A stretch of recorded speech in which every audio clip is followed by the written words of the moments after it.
This episode is brought to you by Squarespace, the all-in-one platform for building a cool-looking and professional website. Buongiorno, guys. Yes, we're still in Tuscany and we're searching for homes here. The goal, to find something that's around 100K, that's historical, big, and in the center of a Renaissance town. And I think I found something. And this is the floor plan for it. So we're going to Monte San Savino, a gorgeous hilltop town. We're going to eat something. The town is famous for a specific dish. And we're going to tour the home and talk to an architect who's giving me a quote for this very property. Andiamo.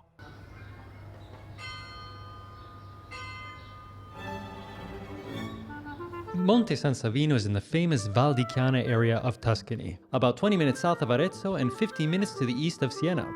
It's one of those magical walled medieval towns on a hilltop that make Tuscany so unique. Let me walk you through the town, seeing the main sights from one end to the other. We'll enter through Porta Fiorentina, the gate facing Florence. Though closer to Arezzo, Monte San Savino allied politically with Florence throughout the Middle Ages. This brings us into the main commercial artery of the town, Corso San Gallo, filled with shops, cafes, and restaurants. Please no comments, where are the people? Just a couple hours after filming, I could barely navigate the crowds of locals during the weekly market. Monte San Savino, like all across Italy, has its rhythms of town life and rest. Our next stop is Piazza Gamurini, the central square which in evenings, market days, and weekends fills up with Savinesi, the name of the residents of Monte San Savino.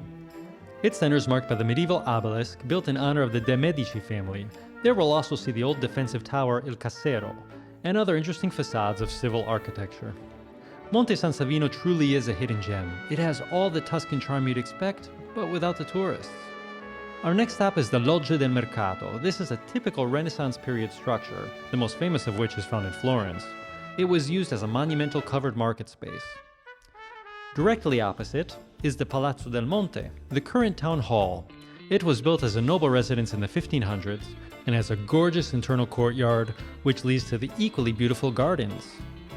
The lower garden actually has an outdoor theater whose project was completed by the architect, who coincidentally will give us a quote on the home we'll tour later in the video. Marching onwards, we'll make our way up the street to the next stop, the ever-present town church, the Chiesa di Sant'Agostino. This is a 14th century construction built for Augustinian friars. Its architecture reflects an Umbrian Gothic influence, whereas the interior, being mostly from the 17th century, has a later Renaissance style, with gorgeous frescoes adorning its walls and ceilings. The stained glass window of St. Augustine, the church's namesake, is particularly striking. So, Monte San Savino, Mount St. Sabin, the patron saint of the town, dates back to the 4th century BC, so it's of Etruscan origin, although it reached its peak influence in the Renaissance era, so the 1400s, 1500s, due to the Ciocchi del Monte family, who even produced a pope, Pope Julius III, who I believe was one of those less than impressive popes. And then again in 2010, when it created the Guinness Book of World Record longest porchetta in the world.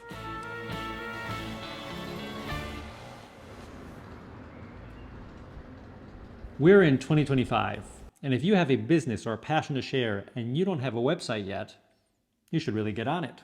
With Squarespace, the sponsor of today's video, you can put together a website as beautiful as a Tuscan villa in a matter of minutes. Squarespace has so many gorgeously designed templates to choose from, perfect for any idea, business, and taste. And with their design AI technology, you don't need any prior website building experience to put it together. Simply follow the prompts, choose an aesthetic based on your branding or liking, and literally in 5 minutes, your first website draft will be ready. But it's not only about looking good, it's about the performance. Let's say you're a consultant. Adding a contact me page is only a click away. Or you have an item to sell. You can easily set up an e-shop with your products. So head to squarespace.com/JustDreamItaly to try it out for free. And then when you're ready to publish your website, use my code JustDreamItaly to get 10% off the purchase of your website or domain.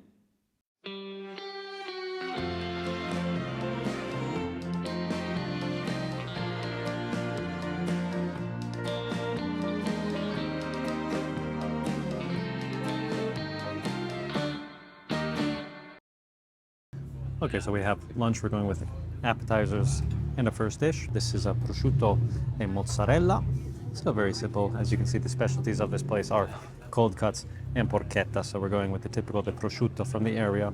This is called a panzanella. This is a typical type of Tuscan salad made with seasonal vegetables, onion, tomatoes, cucumber, celery, and some bread.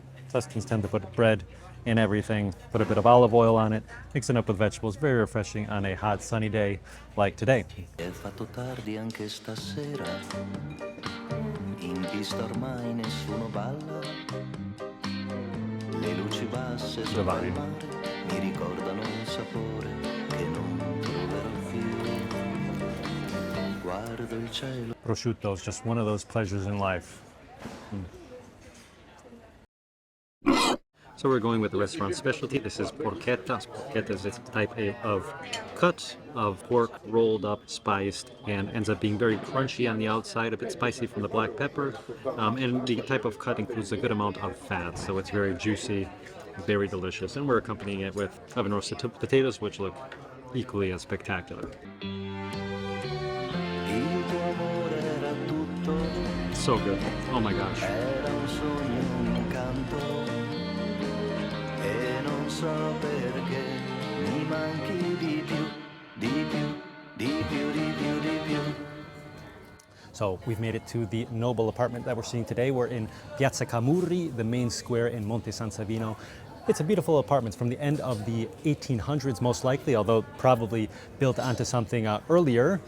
It is a project property, so it's a blank slate. You have the bones of a beautiful, noble Tuscan-style apartment, and a project can turn this into something very, very special. It's for somebody who has a vision, somebody who wants to breathe life back into a beautiful palazzo that really deserves a second chance. So let's go inside and have a look. So you can see a gorgeous palazzo here. We're going to be looking at the second floor apartment, although the third floor is also for sale, and it's the same exact layout, same exact price. 120K is the asking price, although I believe there's some flexibility in that, and so therefore we're right around that 100K objective price that I had at the beginning. 120 square meters is what the apartment's space is. And just to know, we're going to walk up these stairs. However, keep in mind that I'm going to interview an architect afterwards, and he says a two-person elevator can be installed within this stairwell for a very surprising price. Anyways, let's go up to the entry door of the apartment. Okay, so this is a house to be renovated, and one of the best things to understand about it beforehand are the floor plans. So let's have a look at this before we start the tour so I can show you the layout of it and what we can possibly do to make it a renovated space. We're going to walk in through the stairway. This is a big hallway giving us access to all the rooms. This is the back of the building, the front of the building. We're going to walk in around here into this big main room. There's two windows here. Walk through here, another two windows, and then to this smaller room. This is a storage space which we'll peek into. But as you can see, big 5 windows here at the front. These are the load-bearing walls. So these walls can almost all of them be partially or completely demolished. But anyways, we'll walk in through here. Again, we're gonna peek into this inner room before crossing over to this side where we'll see this is currently the bathroom. This is another bedroom, and then we'll go and see the kitchen before we head back out through this other inner room, back out into the hallway. That's the layout. Keep it in mind while we're touring this property. Use your imagination. How would you set it up? Let's go see the building. All right, so finally we'll enter in via this main door. So we're on the second floor. The electricity isn't turned on, so it's a bit dark. I'm being represented on the map by a porchetta, a bit typical from Monte San Savino. I'm gonna walk around and kind of give you an idea of the space. So this is currently the side of the building in which I would make the full living space. So this would be the living room. Behind me, there's a space with walls that can be opened up entirely, making one large open space from the kitchen to the living room. As you can see, plenty of light being let in here. We have the beautiful views onto the piazza below. Walking through here, this brings us into the space where you can see the historical ceilings. These are called volticine. This is actually the ceilings that are probably visible underneath the lowered ceilings on the other side. So you have this historical element in all of the spaces. Once again, beautiful views, lots of light being let in. This is where most of the sun is going to be coming in through the apartment throughout the day. But anyways, I would turn this into a master bedroom, personally. And this is what would be a small bedroom. So this could be a perfect children's bedroom. You don't have to necessarily enter in through that door that we came in through. A door can be made into the back, which we'll have a look. Here again, just a beautiful view of some of the main sites of Piazza Gamurini. Walking back here, this is a wall that can be removed, and a door can be put here, giving you access to what would be the second bedroom from the hallway, or probably I would call it a pre-bedroom space, so perhaps maybe like a little playroom. And that's this door here. So this would be the entryway into that second small bedroom. Here you can probably put like a little playroom for kids, or if you don't have kids, you turn this into a different type of space, and then it goes into that small bedroom on that side. So we have two bedrooms. And it brings us back into this main entry hallway, and we're going to head back into the second, to the back space of the apartment. So you can see here, this is where the toilet is. Toilet, shower, bidet. This for me would stay, although it has to be renovated. We'll talk a bit about that afterwards. But it is a spacious room for a bathroom. And just right around the corner, you have the third bedroom. This would be the third bedroom. This gives us a view onto the backside of the palazzo, of this apartment here. And you can see it's actually a level lower because Monte San Savino is on a hill.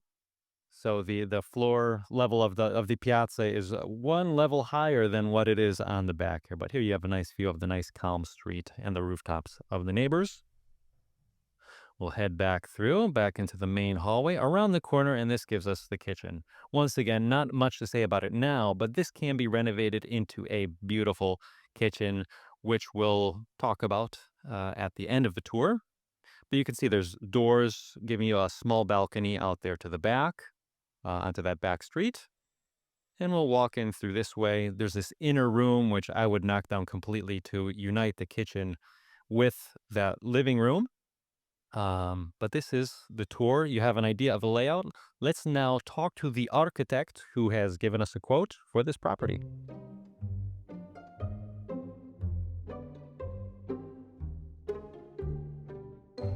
Io mi chiamo Antonio Leonardo. Io vivo a Monte San Savino, ho lo studio ad Arezzo e anche qui a Monte San Savino.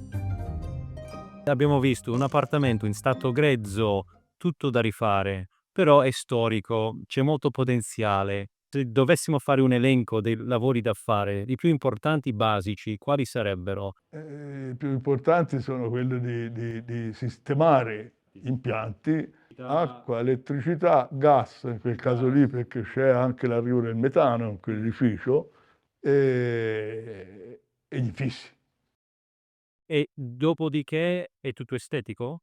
La carta da parete a mio avviso va tolta, la parete deve rimanere nel suo stato originario, come era all'epoca, anche dipinta. Sì.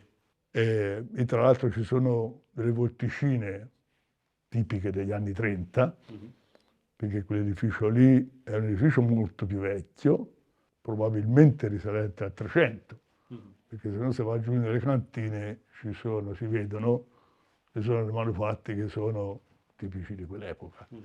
È un edificio che è importante perché è in una zona importante, ha una facciata importante, fatta da un impresario dell'epoca che per Monte San Savino era un artista. I pavimenti per me potrebbero essere anche lasciati. Sono a graniglina dell'epoca. Un pavimento degli anni 30? Sì, della fine degli anni 30, inizio anni 40, perché quello è stato completato nel 38-39 l'edificio. Quindi magari qualcuno che ci sta facendo i suoi calcoli dall'estero, quanto costerebbe rifare gli impianti e gli infissi in questa casa? Per me andava intorno, rispettando le cose che stavo dicendo prima, andava intorno a 70-75 mila euro. Questo preventivo quindi non includerebbe una nuova cucina e nuovi bagni? Sì, bagni sì. Ah, bagni sì. Sì. Ok. La cucina, quello si può andare, in un discorso del genere, si può andare da 10-12 mila euro in su, dipende, dipende da che tipo di cucina. Ora lì, a mio avviso, ci poteva stare anche una cucina con un'isola messa in una situazione centrale, la possibilità di inserire un ascensore. E lì si vede che la scala presenta un vuoto limitato all'interno e c'era la possibilità di mettere un ascensore che l'avevo trovato io di una ditta che fa questi mini ascensori vetrati e si poteva andare intorno ai 18-20 mila euro. So leave your comments below. What did you think about this home? How would you renovate it? Were you surprised by the cost, either one way or the other? And question, are you interested more in seeing homes to be renovated or homes that are fully renovated? Let me know in the comments below. A huge thanks to my Patreon members. Your support goes a long way in helping me to make these videos. I look forward to seeing you guys the next time. Ciao!